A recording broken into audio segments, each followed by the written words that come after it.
As the Saints turn their attention to week 2 versus the San Francisco 49ers, there's still some unanswered questions about starting quarterback Spencer Rattler. Now, although in week 1, Spencer Rattler played pretty decent. I mean, the general consensus was he was solid. He didn't win you the football game, but he didn't lose it for you either. Spencer Rattler was not the reason why the New Orleans Saints lost, although some Saints fans may think so. Maybe they expect a little bit more out of a quarterback. But this is probably where Spencer Rattler is going to live. He's going to be a guy that's going to possibly keep you ahead of the chains and maybe put you in a position towards the end to win a football game. This isn't the old New Orleans Saints, right? Where Drew Brees was the quarterback and you can just rely on him to go out and just throw for 3 or 4 touchdowns and get you out of adverse situations.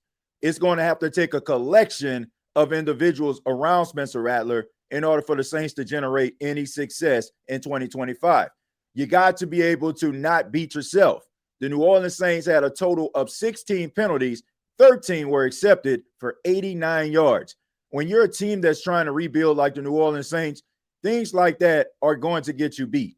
And also, not too much of an emphasis on the running game. I feel like Kellen Moore was focused more on trying to get the ball down the field, more so than having a balanced attack. And I understand, maybe he was a little concerned about what Arizona was doing, and maybe staying ahead of the chains was the key for this game. But you need a supporting cast around Spencer Rattler in order for him to succeed. You got to allow them to run the football, and also you got to be able to trust Spencer Rattler at times as well. We know that the New Orleans Saints in the first half, Kellen Moore used no timeouts, and he took all 3 of them to the locker room when there was an opportunity for Spencer Rattler to possibly facilitate a 2-minute drill. This is a time for the New Orleans Saints to find out what type of quarterback you have in Spencer Rattler.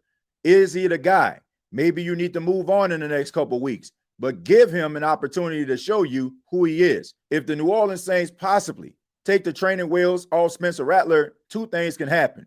He can flourish as a starting quarterback, or maybe he'll fall flat on his face. But at least you have a large enough sample size to know what your future is looking like with him as your starter. It's going to be an interesting game, week 2 versus the 49ers. This is going to be a tough task for Spencer Rattler, but if he can pass the test yet again for another week, maybe the New Orleans Saints can have a solid starter in 2025.